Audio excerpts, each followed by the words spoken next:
Hey everybody.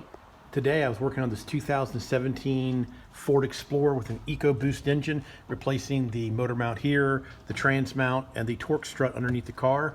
But let me show you what's going on with these mounts. So this is the transmission mount here. You can obviously see it was ripped right there. And then here's the mount over on the right side of the engine. And I don't know if you notice this, but this piece right here, that is an exhaust hanger. Somebody jammed an exhaust hanger in here to keep this upper mount from rubbing on here. And this mount is completely broken.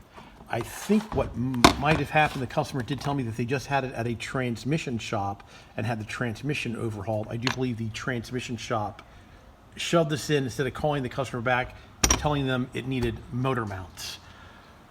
All right, everybody, just a quick one. Talk to you all later.